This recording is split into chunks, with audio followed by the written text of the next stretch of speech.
January 1976. Lower Manhattan. A conference room above a cold street.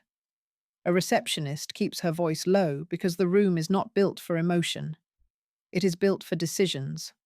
A table. A clock. A water pitcher that sweats onto a paper coaster. A tray with carbon paper and a stapler that has been used long enough to dull the chrome.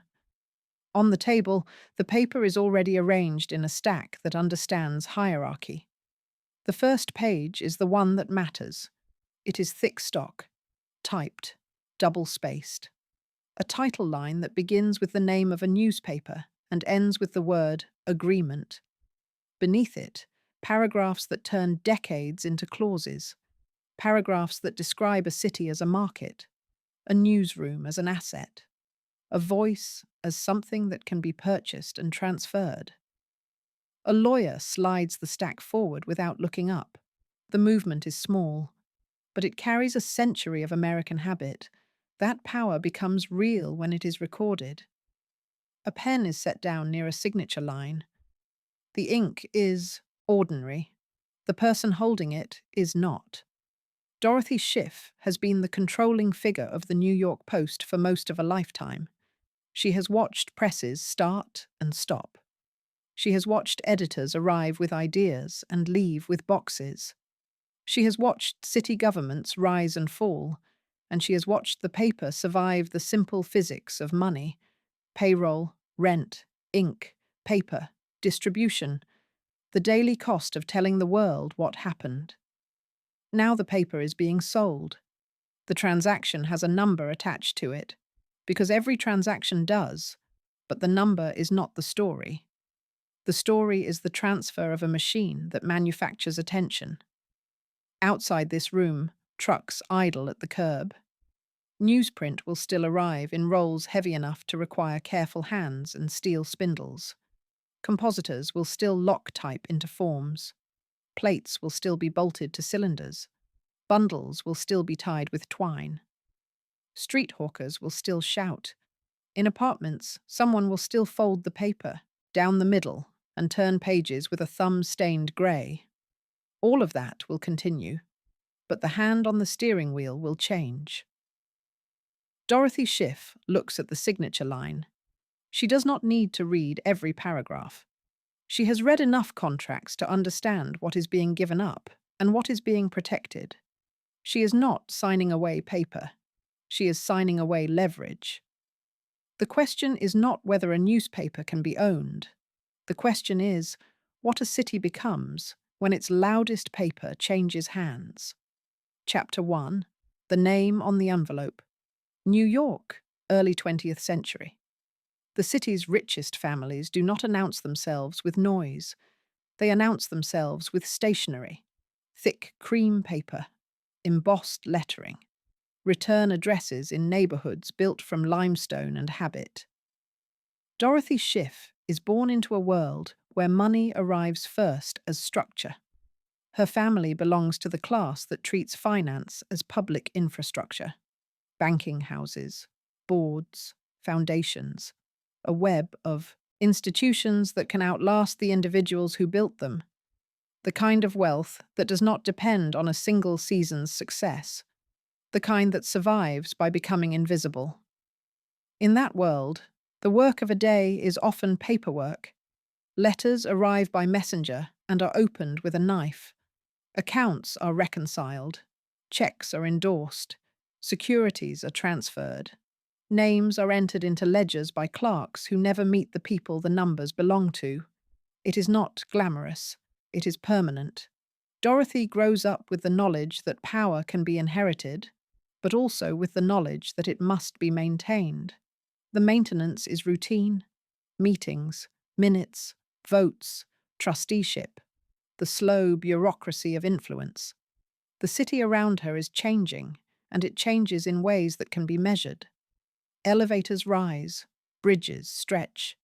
Commuter lines pull new neighborhoods into the orbit of Manhattan. Newspapers multiply because a growing city produces more events than any one person can witness. A paper becomes a daily index of what matters. It is a mirror, but also a tool. In drawing rooms and dining rooms, the old families read the papers that flatter them and ignore the papers that do not. In crowded tenements and on factory lunch breaks, other New Yorkers read for different reasons: jobs, fires, strikes, deaths, elections, scandals. The paper is the city's nervous system, laid out in columns. Dorothy's youth is shaped by the expectation that she will remain within the boundaries of her class. Marry suitably, support charities, keep the name clean, move through parties where the important work is done quietly, in side rooms, by people who talk about committees. But there is a difference between belonging to a ruling class and accepting its script. A person can inherit access and still feel the limits of what access allows, especially a woman, in an era when leadership is still treated as a male occupation even when women's money pays for the building. In the background of her life, the world delivers warnings. The First World War reorders finance and borders. The influenza pandemic shows how quickly a city's routines can collapse. The 1920s inflate, and then the 1930s break. When the Depression comes, it is not a metaphor. It is paperwork, foreclosures, insolvency filings, the quiet grinding of a bank's doors opening each morning while lines form outside. The price of everything is questioned. The reliability of institutions is tested. Dorothy is not watching these events from a street corner. She is watching from inside the architecture of wealth. The view is different. The view shows how fragile even permanent money can become when the public loses confidence. And then, as adulthood arrives, she steps into another kind of arrangement: marriage, household management, public roles designed to be decorative. It is a life with rules, invitations, seating charts, donations recorded in lists, names read aloud at events, applause that sounds like agreement. But the city is full of other kinds of power: loud power, power that does not wait behind closed doors, power that prints itself every day and lands on porches in bundles. A newspaper does not require an invitation to enter a home. It only requires a buyer. Dorothy is moving through a New York where newsprint is everywhere and influence is increasingly measured in headlines. And she is learning the central fact of the modern city: that a fortune can purchase silence, but it cannot purchase relevance. The question is not whether an heiress can live comfortably. The question is whether comfort is a cage. What physically remains today is not her childhood dining room or the private rituals of her class, because those interiors are often renovated, sold, repurposed, erased. What remains is the institutional residue, the city's financial history written into buildings, mergers, and endowments, the paper trails kept in archives, the idea that money, when it wants to endure, builds systems and then hides inside them. Chapter 2. The Purchase Agreement, 1939. New York City, in the shadow of another war. Europe is moving toward catastrophe again, and New York is watching through cables and headlines. Diplomats speak in careful phrases. Refugees arrive with suitcases and documents. Wall Street measures uncertainty in points and spreads. The city is busy, but it is uneasy.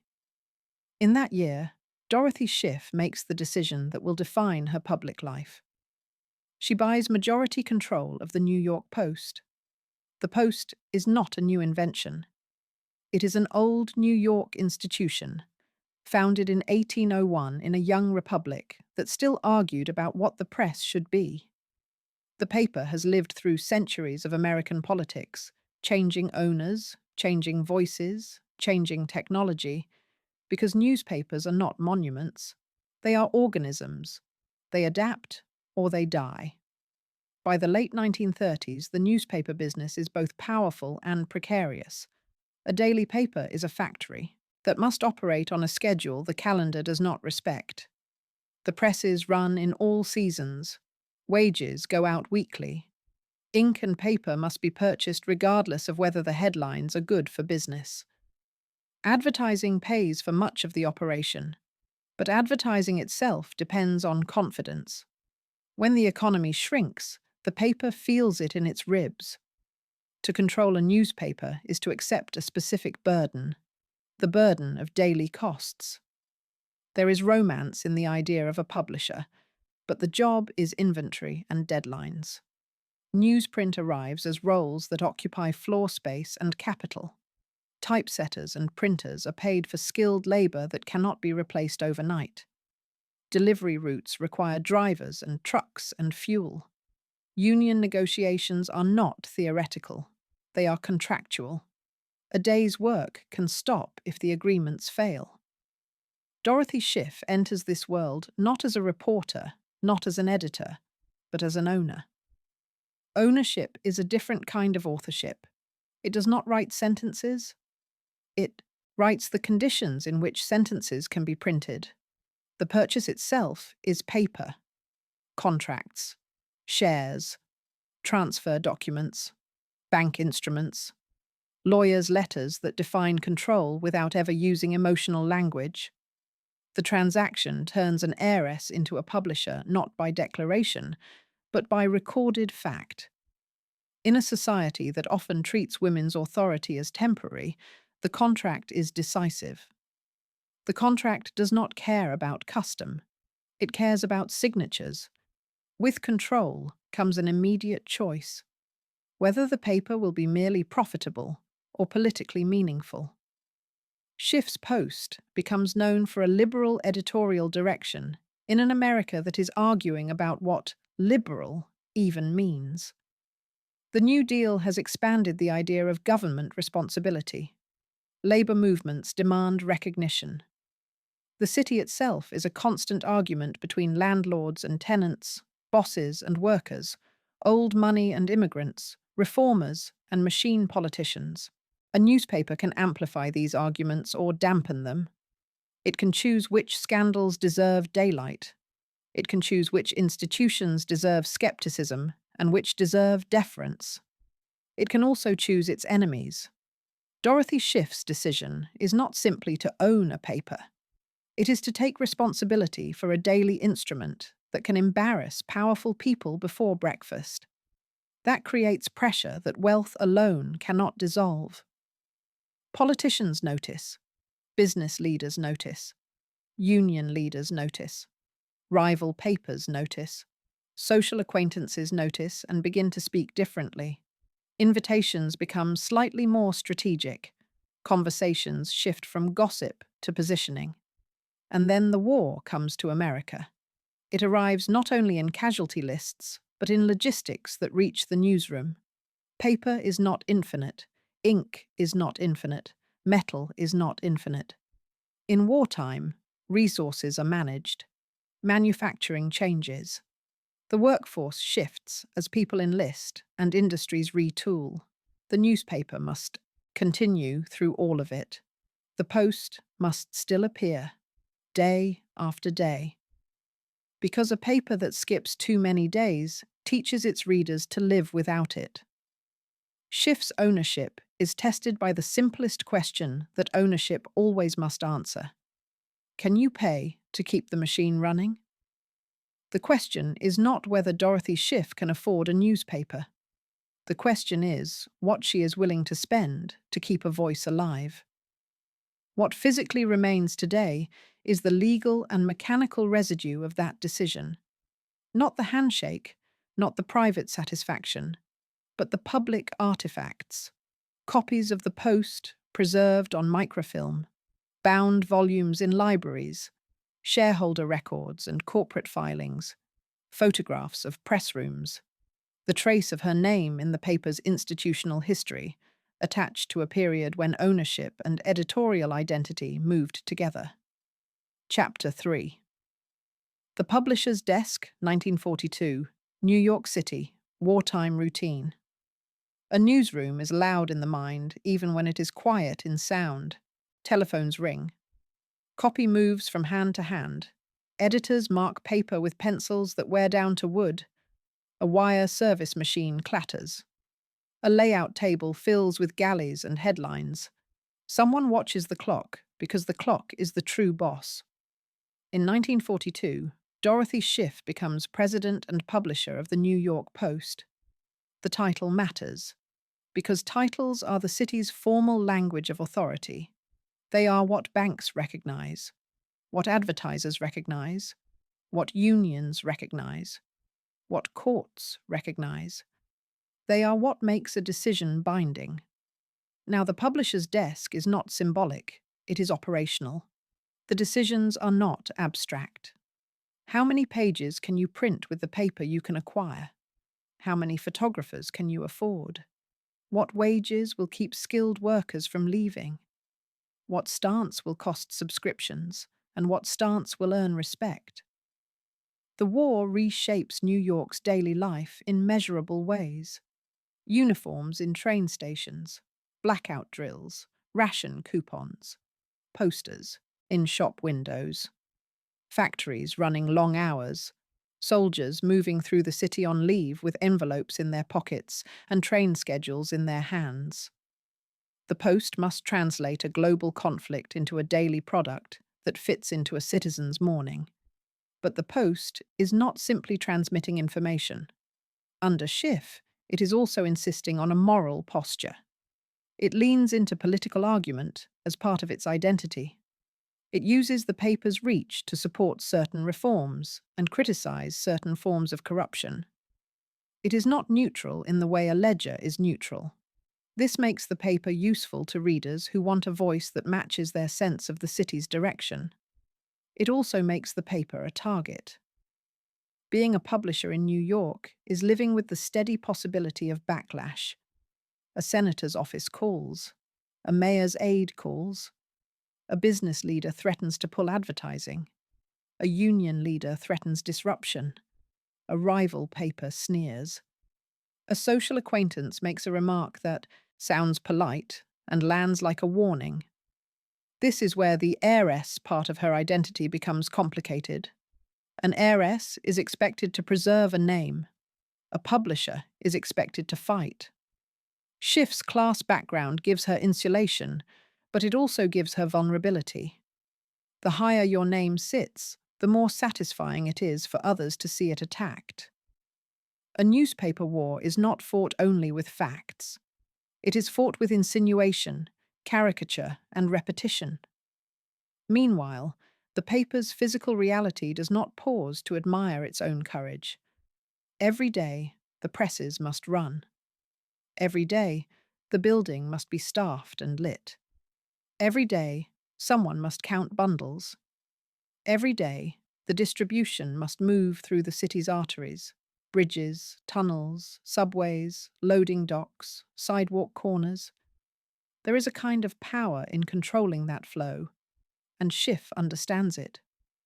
If you can decide what goes on the front page, you can decide what thousands of people will discuss at lunch, what unions will cite in negotiations, what politicians will answer in speeches, what judges will read when they return home. But that power is tied to solvency. A paper that cannot pay its bills becomes a moral gesture and then becomes nothing. Schiff's leadership through the 1940s cements the Post as a political actor. The paper's identity hardens. Its enemies become more defined. Its allies become more dependent. And the city, always indifferent to individual intention, keeps changing around it. New York grows upward and outward. Post-war prosperity arrives unevenly. Suburbs pull readers away from the afternoon street corner. Television begins to steal attention with moving images and nightly schedules. The newspaper is forced to compete not only with other papers, but with a new machine of influence. The publisher's desk remains, but the environment shifts. Schiff is operating an institution that can shape the city's arguments, but she is also operating within a market that can punish idealism.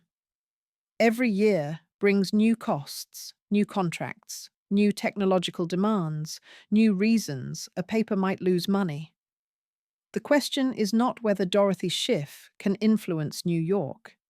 The question is how long influence can survive the mathematics of a changing media world. What physically remains today can be held in the hand. The surviving post, issues from her era, browned at the edges, preserved in libraries and archives. The microfilm reels labelled by date. The record of mastheads and editorials that show a consistent institutional voice.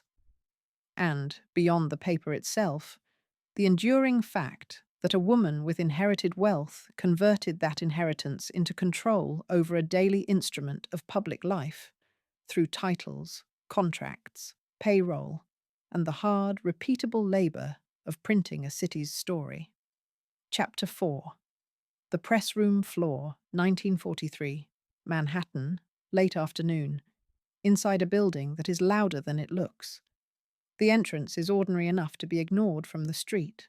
A door, a brass plate, a hallway that smells faintly of damp wool and tobacco. But deeper in, the building changes character. The air thickens. Heat rises from machinery. The floor vibrates in a way the body notices even when the mind pretends it does not. A newspaper is not written in the air. It is manufactured.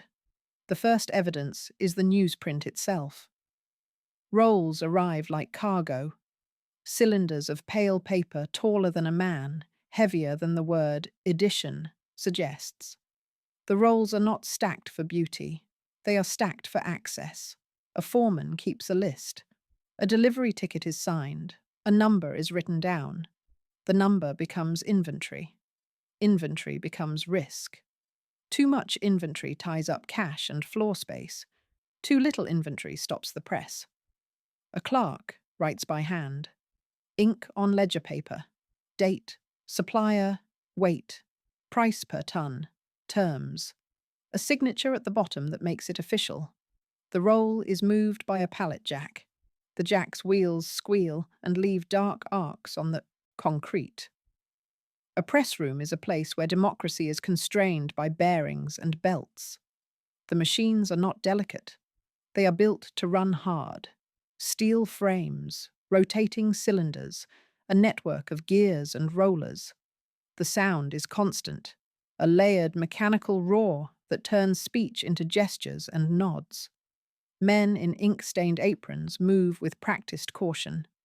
A hand too close to the wrong place becomes a headline in another paper. In wartime, even the raw materials of journalism become controlled.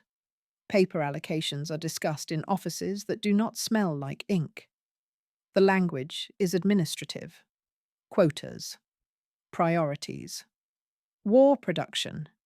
Competing needs. A publisher who wants extra pages cannot simply pay for them. A publisher must justify them, must negotiate, must accept limitations that turn into real choices on the page. An extra column for a foreign dispatch might require cutting a feature. A longer editorial might require a smaller photograph. Every decision has a physical cost. Dorothy Schiff does not stand at the press all day. She does not need to. Her job is to ensure that the press has a reason to run tomorrow. Her job is to ensure the building stays lit, staffed, supplied. Her job is to make the arguments that keep advertisers buying space, readers buying copies, unions accepting terms, bankers extending credit, suppliers delivering on time. A newspaper is always one interruption away from silence. A late shipment, a strike, a broken part, a legal injunction, a sudden cash shortage, a fire. So the publisher's power is expressed in prevention. In offices above the press room, contracts accumulate.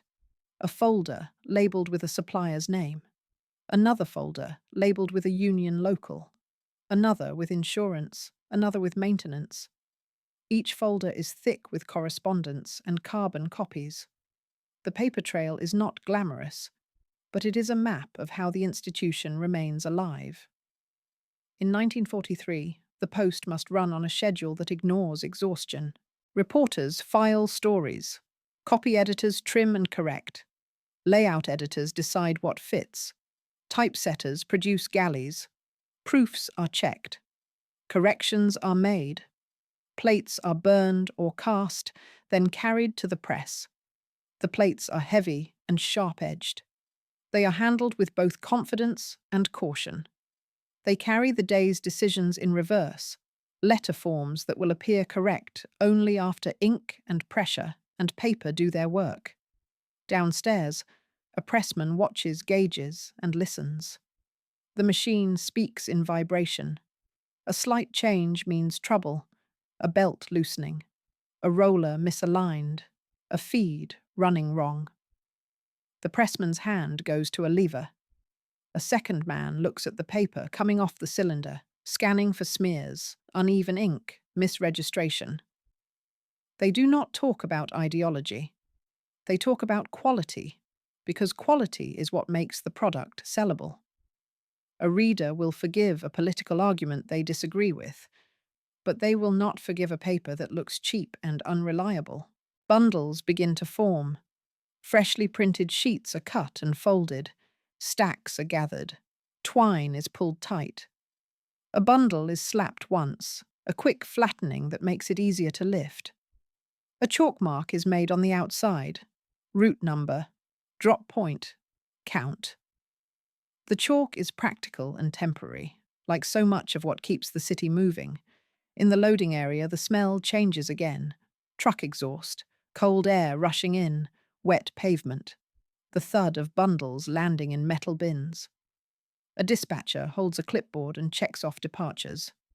A driver lights a cigarette, then crushes it under his heel before taking the wheel. He knows where he is going.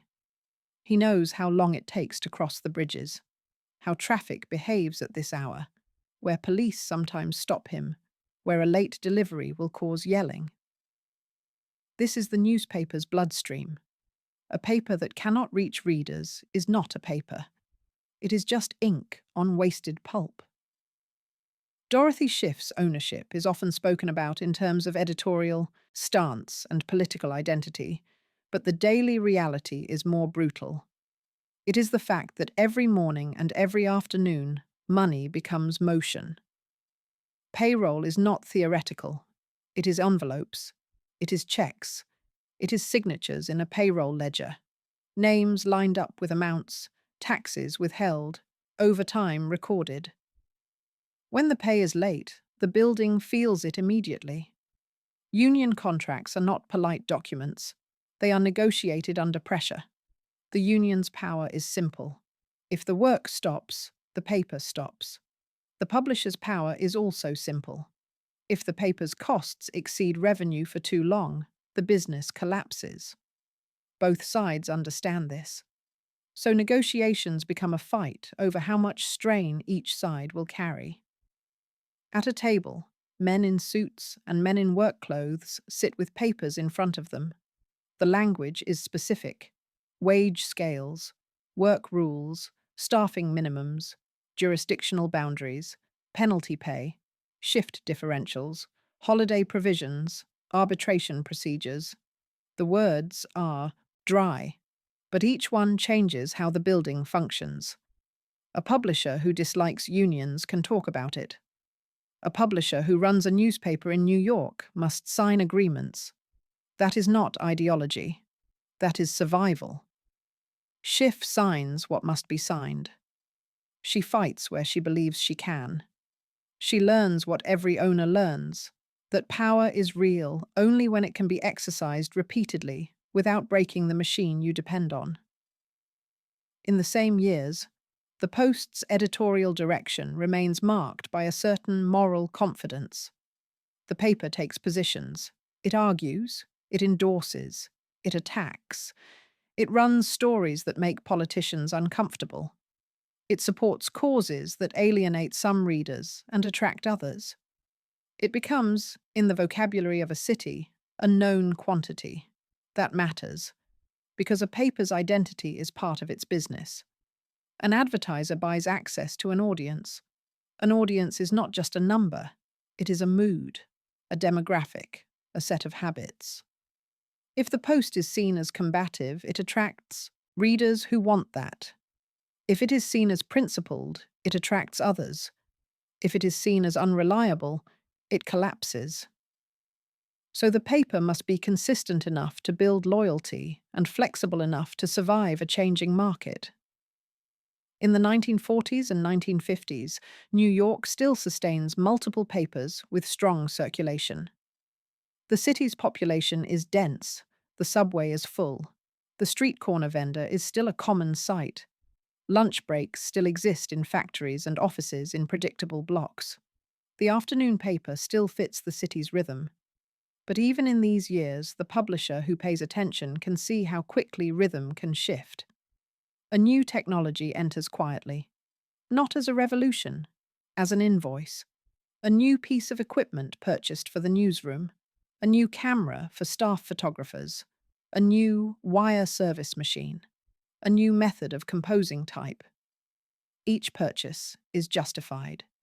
Each purchase becomes depreciation on a ledger. The business becomes more capital intensive, more dependent on constant upgrades to remain competitive. If a newspaper misses an upgrade, it loses speed. And speed is not a luxury. Speed is how you beat rivals to the corner stand. Schiff's power, then, is exercised in the language of procurement, a budget meeting, a list of required equipment, a comparison of bids, a decision that will determine whether the Post can produce the next month's editions with fewer errors, better photos, faster turnaround. This is how an heiress becomes a manufacturing executive, not by embracing machinery for its own sake, but by understanding that machinery is the condition of influence. The press room floor becomes the hidden stage of her story. It is where her control becomes visible, not in speeches, but in the fact that the building runs. And the building running means the city wakes up and sees the Post on the newsstand. The question is not whether Dorothy Schiff can print opinions. The question is whether she can keep paying for the machine that makes opinions unavoidable. What remains today from this chapter is tangible in places designed to preserve what was once disposable. Bound volumes in libraries, thick and heavy, the pages browned at the edges. Microfilm reels labelled by year, stored in drawers. Union records and corporate documents kept in archives that do not care whether the politics were fashionable, only whether the paperwork is authentic. And in New York itself, the memory of press rooms in industrial buildings, spaces once built for heavy machinery and constant movement, many repurposed now, but still carrying the layout of their former purpose. Chapter 5. The Afternoon Deadline. 1958. Manhattan, a routing desk in the distribution department. A man holds a pencil like a tool, not like a writing instrument. In front of him is a city on paper, a map pinned to a board, streets drawn as lines, routes marked in thick graphite, numbers written beside neighborhoods, drop points circled, a list of vendors, a list of wholesalers. A list of deliveries to office lobbies and train stations. It looks like planning, but it is actually maintenance. The distribution system is a daily promise the paper must keep. If the Post arrives late, the city buys something else. If it arrives consistently, it becomes habit. The afternoon paper depends on a particular arrangement of time. News must be gathered quickly, edited quickly, printed quickly, delivered quickly, sold before the day is over. It is a product designed for immediacy. For decades, New York makes this possible. People work in dense clusters. They leave work in waves. They pass through predictable bottlenecks, subway entrances, commuter rail platforms, bus stops. The paper meets them there. But by the late 1950s and into the 1960s, New York's physical rhythm begins to change. The city is still dense, but the region is not. Suburbs expand. Commuting distances increase. The automobile alters the geometry of daily life. People spend more time inside, private space, and less time at public corners where a hawker can sell a paper with a shout. This does not kill a newspaper instantly. It weakens it slowly, through small shifts in habit. A person who used to buy the Post on the way home now drives and listens to the radio. A commuter who once walked through a station now parks farther out and changes routines. A family that once read a paper at the kitchen table now spends evenings with a television on. Each shift is small, but the newspaper business is built on millions of small, repeated actions. When those actions change, the numbers change. In a back office, the numbers appear first as reports. Circulation figures by district, returns by route, revenue per copy, advertising rates. The balance between what is printed and what is sold. A manager circles a column of returns with red pencil. Too many unsold copies in one area means the route is wrong, or the audience has changed, or a competitor has become more appealing. Returns are a kind of confession. They admit that the paper produced something the city did not want enough. For a publisher, the temptation is to fight returns with volume, to print more and push harder, but volume is expensive. Volume demands more paper, more ink, more labor, more trucks, more overtime. The margin on each copy becomes the difference between survival and collapse. Dorothy Schiff learns this arithmetic in its most unforgiving form. A newspaper can be prestigious and still be losing money. A newspaper can be influential and still be unstable. And influence without solvency is a candle in wind. In the same period, a new competitor becomes more than background noise. Television. It enters homes through furniture. Large wooden cabinets with screens that glow. It arrives on a schedule. It turns news into a performance with faces and voices and moving images. It does not require the daily work of folding and carrying. It can deliver the sense of now more quickly than a paper can. Even the most loyal reader begins to shift behavior, not always away from newspapers entirely, but into a mixed diet. A paper must adapt, or it becomes secondary. For an afternoon paper, this shift is dangerous. The night broadcast steals the day's attention before the afternoon edition can sell. The morning papers adjust by positioning themselves as the day's first account, the primary script before the screen turns on. The afternoon papers must fight harder for relevance. This is where the Post's style begins to matter in a new way. To survive, the paper must be unmistakable. It must be faster, sharper, more immediate, more essential to conversation. That can mean bold headlines, a stronger front page, stories that travel through the city by word of mouth, exposés that readers repeat to each other, a tone that feels like the city's own voice, impatient and direct. These are editorial decisions, but they are also business decisions. A paper that feels too careful can be ignored. A paper that feels too loud can be dismissed. The balance is delicate, and in a competitive market, it is measured daily. Advertising becomes another battlefield. A department store chooses where to place a full-page ad. A national brand chooses whether to buy space in print or to purchase television time. A local business chooses which paper's classifieds will bring customers through the door. These choices are recorded in contracts, but the contracts are fragile. They expire. They are renegotiated. They are influenced by circulation numbers and by the perceived loyalty of readers. A newspaper survives when advertisers believe the paper's audience is real and reachable. So the publisher must sell belief as much as paper.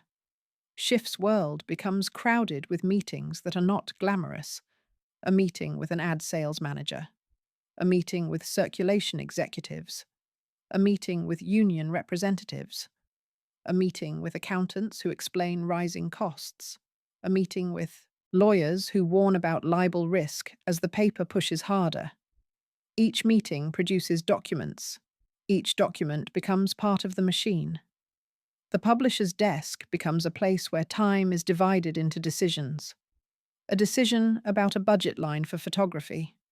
A decision about whether to expand a reporting team or cut it.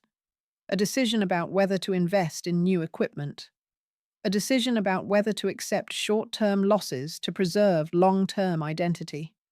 Schiff's Post continues to take political positions, but now those positions exist inside a marketplace where attention is being auctioned every day. The Post is not the only voice. It must compete with rivals and with screens. New York itself provides story material in abundance. Civil rights battles, urban policy fights, the visible tension of a city negotiating its future. But abundance of stories does not guarantee profit. The paper's costs remain relentless. The city's logistics remain complicated. The competition for attention grows more intense. So the Post enters the 1960s and beyond with a double identity, a paper with conviction and a business under pressure. The question is not whether a newspaper can tell the city what it is.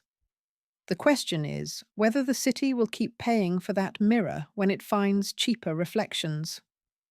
What remains today is still reachable because it was saved by institutions that understand how fragile daily records are. The Post's issues from this era. The circulation reports that show the slow shifts, the advertising ledgers, the contracts, the maps of routes, pinned and repinned as the city's habits change. And the larger fact that a newspaper's decline is not a mystery. It is visible in paper trails, returns, invoices, payroll sheets, and the quiet narrowing of margins. Chapter 6. The Ledger of Losses, 1973, Manhattan, a back office where the windows do not open. The room is not large. It does not need to be. Its function is not to impress. Its function is to keep the institution honest. A metal filing cabinet sits against one wall, drawers labeled by year, a safe in the corner, the kind that looks too heavy to steal and too plain to admire, a desk with a blotter worn smooth, a desk lamp that throws a hard circle of light onto paper. On the desk, the day's drama is reduced to columns, revenue on one side, cost on the other, a thin line drawn beneath each category. Totals added by hand and checked twice, because an error here is not a typo. It is a false understanding of whether the building can remain open. A newspaper can survive bad press. It can survive angry politicians. It can survive offended advertisers, even sometimes if it has enough others. What it cannot survive is arithmetic that repeats itself. The first page in the stack is the payroll summary. Names and amounts, not always in full detail, but enough to show the true weight of the institution. The newsroom is only part of it. Copy desks, photography, composition, pressmen, maintenance, dispatchers, drivers, clerks, sales staff. Each group attached to its own schedules, its own overtime patterns, its own agreements. The next pages show supply costs, newsprint, ink, plates, chemicals, replacement parts, utilities, rent, insurance, fuel. Each line item small on its own, but together forming a shape that is unmistakable. The machine is expensive to keep alive. In earlier decades, the expense was accepted as the price of being essential. In the early 1970s, the word essential becomes harder to defend, because the city's habits are changing faster than the paper's factories can. The New York Post is still printed, still delivered, still visible on the street. But every day now carries a second question beneath the headline, question. Not what happened, but what did it cost to tell people? The industry's pressures arrive first through advertising. A newspaper is sold to readers, but the true lifeblood is often the space sold to businesses. Those businesses are not sentimental. They buy what works. They measure results in foot traffic, phone calls, and sales. In these years, more of that money moves elsewhere. to television, to radio, to glossy direct mail, to platforms that promise speed and reach without paper and trucks. The Post feels the change as a thinning, not a collapse in a single month, but a pattern in the books. Fewer large placements, shorter campaigns, more negotiations, more cancellations, more insistence on discounts. The circulation figures become another page that people stare at too long. Daily totals, district breakdowns, returns. Returns are the newspaper's most humiliating statistic. A return is a paper that was printed, delivered, handled, and then left unsold. It is time and material converted into waste, recorded and totaled at the end of the day. The returns are counted. Bundles opened. Unsold copies tallied. A number written on a form. The form added to other forms. The week summarized in a report. The report does not care about the paper's editorial courage. It cares about demand. And for an afternoon paper, the most dangerous shift is time. The Post was built to meet people between work and home when the city's streets were crowded and predictable. But commuting patterns are changing, and the hour when an afternoon edition is supposed to matter is increasingly occupied by other routines. A commuter has a radio in the car. A family has a television on in the evening. A reader who once bought the Post out of habit now hears the day's main story before the paper arrives. The afternoon paper begins to feel like an echo. Not always. Not for everyone. But enough to show up in the totals. Dorothy Schiff's position, by now, is defined by endurance. She has held the Post through decades when newspapers were still the city's central public object. She has protected a voice, sustained a workforce, kept a factory running daily in one of the most expensive cities in the country. She is also older now, operating in a world where the machinery of public attention is accelerating beyond the speed of ink. In this era, the pressure is not only market pressure, it is also civic atmosphere. New York City itself is strained. The headlines are full of fiscal worry, public services stretched thin, disputes over budgets, disruptions that make ordinary life feel more fragile. The sense of municipal stability, the belief that the city will continue to function smoothly, is not evenly distributed. A newspaper does not exist outside its city. It is built into the city's mood. If a city feels exhausted, the institutions that feed on routine begin to shake. For the Post, this mood creates a brutal paradox. A strained city produces more stories that people feel compelled to read. But a strained city is also a harder place to sell and deliver a product that depends on daily spending and daily advertising. So the paper becomes both more relevant and more endangered at the same time. Inside the building, the conflict is visible in small administrative rituals. A meeting in which an editor asks for more reporting staff and the finance office answers with a reduction. A meeting in which the circulation department demands more promotional spending and the budget refuses. A meeting in which the press room requests equipment upgrades and the owner asks what can be postponed. Postponement becomes a strategy. A machine can be kept running beyond the comfortable life it was designed for, but it requires careful maintenance and a certain tolerance for risk. Every postponed upgrade becomes a promise that the machine will not fail before the next season. In a file drawer, maintenance logs accumulate. Dates, repairs, parts replaced, costs, the record of keeping steel alive. The newspaper's workforce is not casual labor. It is skilled, specialized, and protected by agreements that took years to shape. Those agreements define shifts, overtime, staffing levels, jurisdiction, and the procedures for disputes. In lean years, the contract does not vanish. It becomes heavier. A paper can negotiate. It can plead. It can threaten. But it cannot easily redesign itself without confrontation. The conflict is never simply between owner and worker. It is between two groups who both understand that if the institution collapses, everyone loses. So negotiations sharpen. In rooms that smell of coffee and cigarette smoke, men and women in suits slide proposals across tables. Numbers are adjusted, percentages discussed. Cost of living language appears in drafts. Small clauses become battlegrounds because small clauses, multiplied across a workforce and repeated across weeks, determine whether the business bleeds or stabilizes. For Dorothy Schiff, this is the crucible. She is not merely a publisher arguing ideas.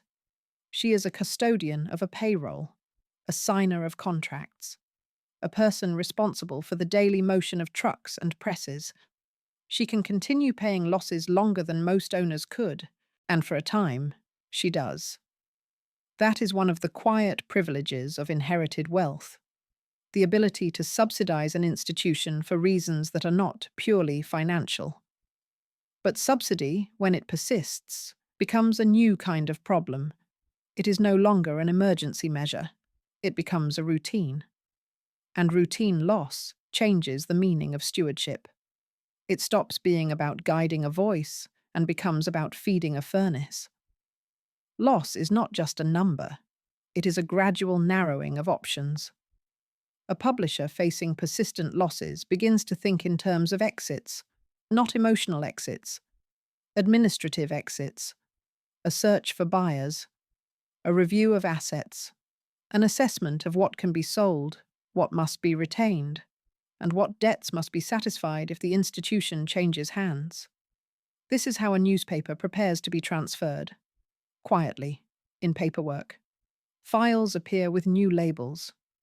Valuation, prospective, due diligence. Inside those files, letters from bankers, lawyers, and intermediaries, questions written in careful language. What is the circulation? What are the liabilities? What are the labor obligations? What is the condition of the equipment? What is the value of the brand? What is the cost of operating the plant? What is the trend line? A newspaper is a moral object in public imagination, but to a buyer, it is a portfolio of risks. And a seller must answer in the only language the buyer trusts: documents. Dorothy Schiff's turning point is not a single scandal or a public humiliation. It is the moment when the ledger stops looking like a temporary storm and starts looking like a climate. When the losses do not feel like sacrifice in service of influence, but like a permanent drain that will outlast her ability, or willingness, to feed it. 1976 arrives with its own quiet administrative scene, not in the press room, not in the newsroom. In an office, a draft agreement is marked up in pencil. Clauses circled, paragraphs underlined, a date written on the cover page. A secretary types revisions. The typewriter ribbon is dark. The keys strike with mechanical certainty. A carbon copy is made. A second copy. A third. A courier is called. An envelope is sealed and labelled. The envelope leaves the building. This is how a newspaper changes hands, not with a shout, but with a packet. The sale becomes the culmination of two forces moving against each other. One force is personal. Schiff's long stewardship, her belief in what the Post should do in the city, and her willingness to keep paying to preserve that purpose. The other force is structural. An industry shifting away from afternoon papers, away from print advertising dominance, away from the routines that made a daily paper the central object of public life. By 1976, she sells. The name at the top of the paper will remain. The presses will still run. But control, the ability to decide what kind of paper it is, moves to someone else. And with that transfer, the Post's future identity becomes negotiable in a way it has not been for decades. The question is not whether Dorothy Schiff can bear a loss for a time. The question is what a city loses when the only people who can afford to subsidize a civic voice decide they no longer will. What physically remains today from this chapter is unusually concrete, because the act of selling a newspaper leaves a thick trail. The sale documents, contracts, corporate approvals, closing materials exist in legal and business records. The newspaper itself exists in uninterrupted archives, daily issues preserved in libraries, on microfilm, in bound volumes, and the city's own institutional memory remains embedded in buildings and repositories, reading rooms where reels are loaded and turned, storage rooms where boxes are labelled by year, and the simple, enduring fact that the life of a newspaper is not preserved by nostalgia, but by collections designed to hold what was once thrown away each night. Chapter 7.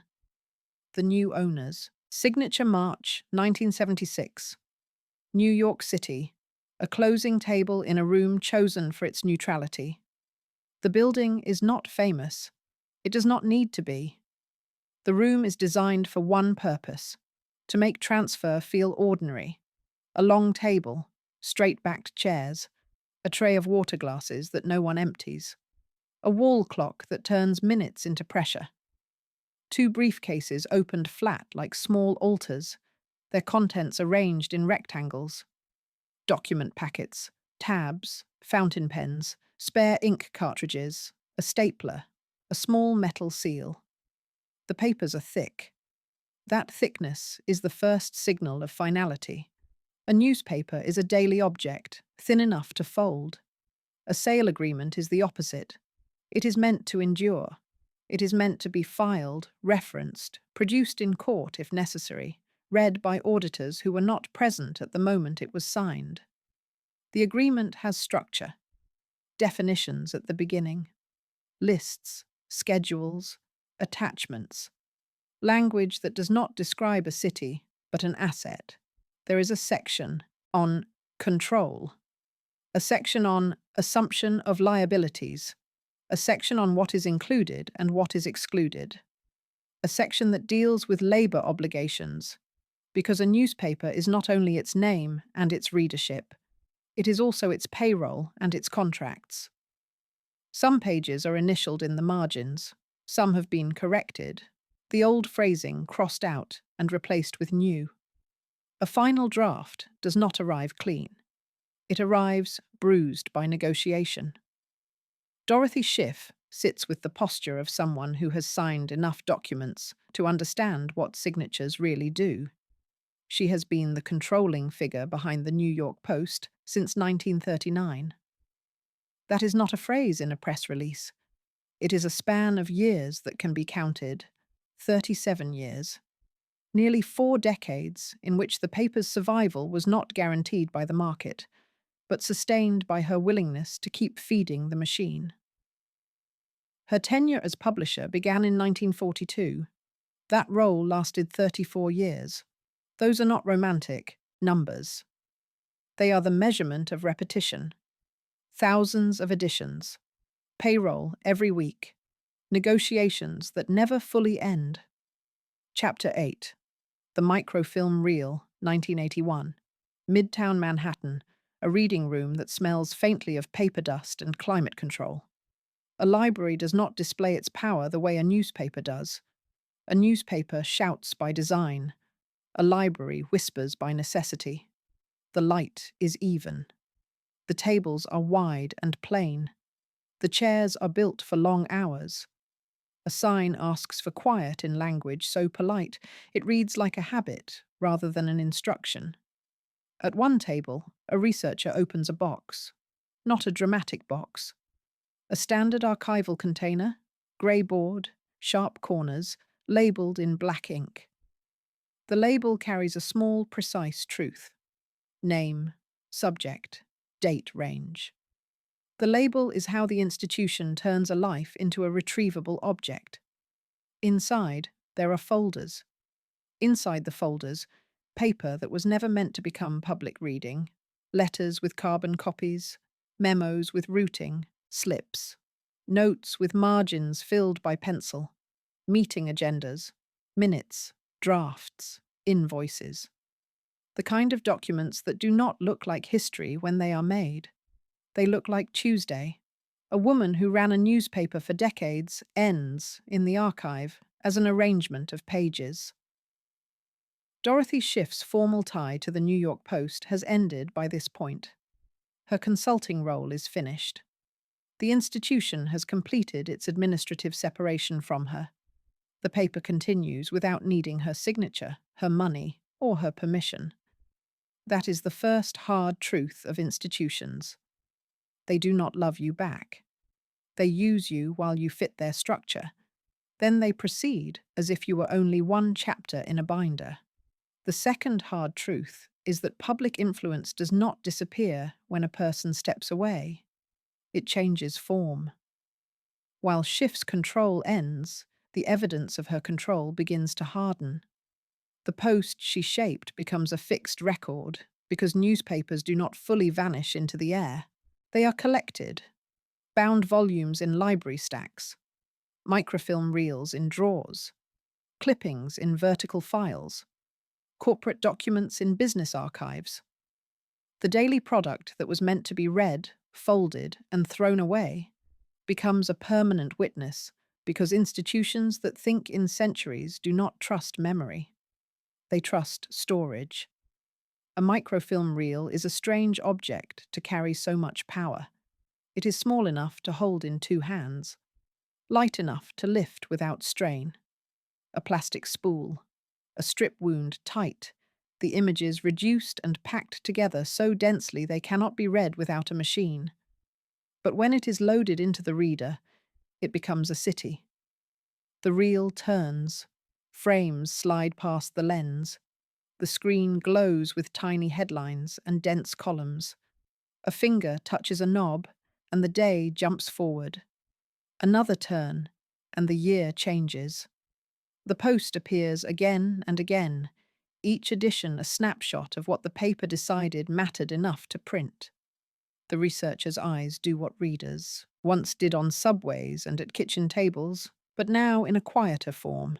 They scan, they pause, they copy dates, they note how a story was framed, they note what was ignored, they note which names appear repeatedly and which vanish.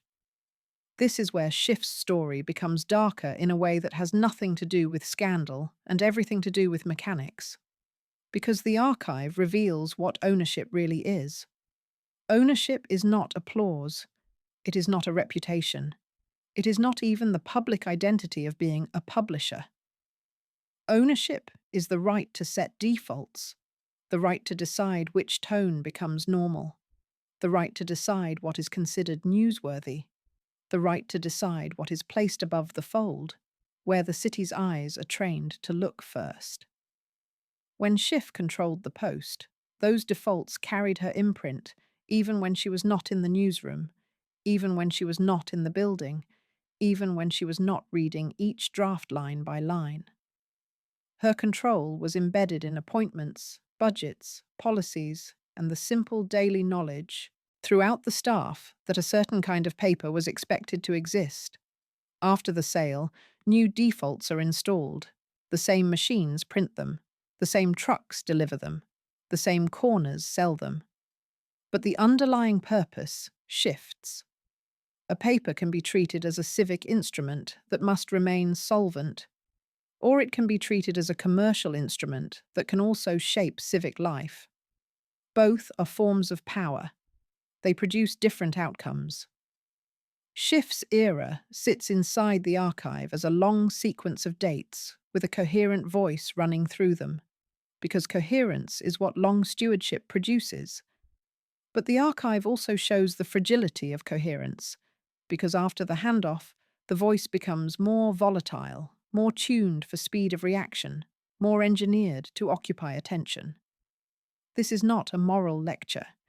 It is a description of what markets reward. A city in strain becomes hungry for strong signals. A newspaper that wants to survive in that environment often learns to provide them. Schiff, in her years of control, learned a different lesson, that a paper could be used to argue for a particular vision of public life, but only if the factory behind the argument stayed operational. Her discipline was institutional. It was built around keeping a complex machine alive in a city that constantly increased the cost of everything. That discipline becomes visible in the documents that remain. Bank correspondence that shows how cash flow was managed, payroll sheets that show the paper was not a handful of writers, but a large operation of specialized labor, maintenance records that show the cost of keeping presses reliable, negotiation drafts that show how labor peace was purchased, clause by clause, sometimes grudgingly, sometimes pragmatically, always under the threat that a missed agreement could stop the presses at the worst possible hour.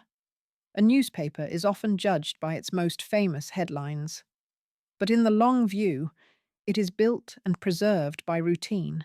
Schiff's post-post life is, in public terms, quieter, not in the sense of invisibility, in the sense that the daily adrenaline of publishing is no longer hers. The days are no longer measured by press time, no more plate deadlines, no more distribution cutoffs, no more late-night calls from editors about whether a story can run without triggering a lawsuit. No more emergency meetings over an unexpected labor action or a broken piece of equipment. The absence of that pressure is not necessarily peace. It is simply a different kind of time. And time, for someone who ran a newspaper, becomes a strange thing. When you run a daily institution, you live in the next edition. You are always leaning forward. The past exists mainly as context and warning. When you step away, the past begins to crowd in, because the institution continues to produce its present without you. Your name begins to attach to an era rather than an action. This is the third hard truth. Once you stop controlling the machine turns you into a historical period. In New York, the physical city carries reminders in ways that are more tangible than people expect. A reader can stand on a street where newspaper bundles once landed daily, where delivery trucks once idled, where vendors once stacked papers in uneven towers and watched commuters approach like weather. That corner might now sell coffee instead. The sidewalk might be cleaner. The flow of people might be different. But the geometry remains. The corner still receives traffic. The subway entrance still empties a crowd. The city still forms funnels where attention can be sold. And the idea of the post remains. Not only as a product, but as a force in New York's public life. Schiff's story is not the story of one woman's feelings about power. It is the story of how a city's voice can be purchased, maintained, and then transferred. Her decades of control prove that inherited wealth could be used not only to preserve status, but to steer a mass institution that touched millions of ordinary routines. It also proves that the steering wheel is detachable. You can hold it for decades and still lose it in a single afternoon of signatures. In the archive, this reality is expressed without drama. There will be a folder for the sale. There will be drafts. There will be correspondence. There will be clean copies stamped and filed. The sale is not preserved as a tragedy. It is preserved as an event, the same way a bank preserves a loan agreement because it may need to be referenced later. That is what makes it dark. Not that something scandalous happened, but that the mechanism of shaping public life is handled with the same administrative calm as a real estate transfer. And because it is administrative, it can happen again. A researcher scrolls the microfilm. The pages on the screen show the world as it was, but they also show how the world was made to appear. A headline is not simply a sentence. It is a selection. A front page is not simply a page. It is a hierarchy. The archive trains the viewer to see what daily readers often cannot see while living inside the moment. That a newspaper is not only a mirror of the city, it is also a factory that manufactures the city's sense of itself. This is where Schiff's legacy becomes more complex than a label like liberal or heiress can carry.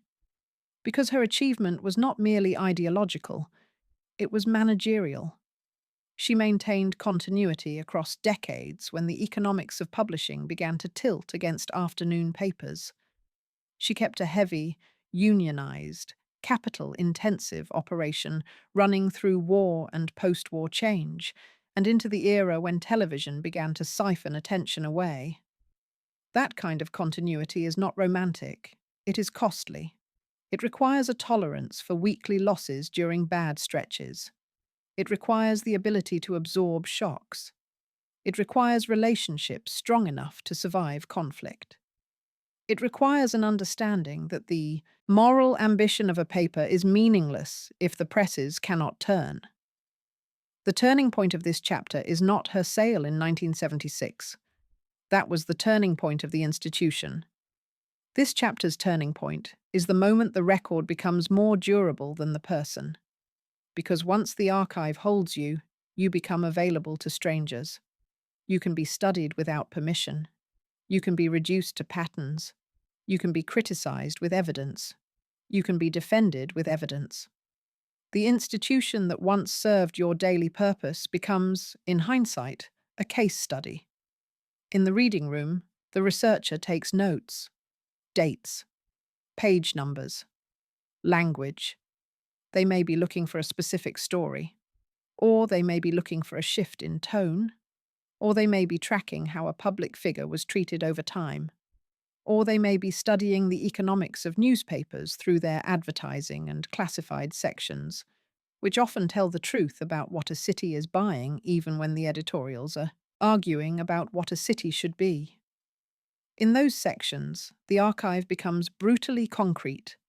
Apartments listed by rent, jobs listed by wage, retail ads that reveal what people were expected to purchase, notions of normal life captured in small type. This is where a newspaper's role as a civic object is inseparable from its role as a commercial object. The paper is always doing both at once, narrating the city while selling space inside that narration. Schiff's story, in this sense, belongs to the history of modern power. Old money, new machinery, private wealth, public voice. A woman stepping into a role that the city often assumed would belong to men, not by announcing herself, but by controlling the signature lines and sustaining the payroll that made authority real. And then, later, the same logic that made her powerful, ownership, becoming the logic that allowed her paper to be reshaped by someone else. The archive does not resolve this contradiction. It preserves it. It makes it retrievable, so that a person in another decade can see exactly how the city's narratives were assembled, day by day. The question is not whether Dorothy Schiff's era can be remembered. The question is who controls the memory once it is stored and searchable. What physically remains today is a network of places and objects designed to outlast the people who once held the pen. Microfilm reels and readers in library collections, bound volumes in stacks that are opened carefully because the spines are old, clipping files and finding aids that turn chaos into categories, corporate records that establish control in plain language, dates, titles, transfers. Buildings in New York that once held printing operations, many altered now, but still marked by freight entrances, wide floors, and the kind of architecture built for machinery rather than comfort. And above all, the daily evidence of the paper itself, preserved not because anyone agreed with it, but because it existed, and existence in print is a kind of proof. Dorothy Schiff's story ends, as so many elite stories do, not with a spectacle, but with the quiet certainty of paper. A name on a contract, a title on a letterhead, a file labelled and shelved, a reel turned by someone who was not there when the decisions were made. Closing. The Room of Agreement, January 1976. Again. The same room, the same table, the same clock that marked the moment a century of habits changed hands. The scene has not aged. only its meaning has. The papers have been filed, their signatures long dried. The chairs have been moved, cleaned, perhaps replaced. The air has the same stillness of rooms built for transactions. But what was signed here did not stay contained by its walls. A newspaper, like a city, is always becoming someone else's story.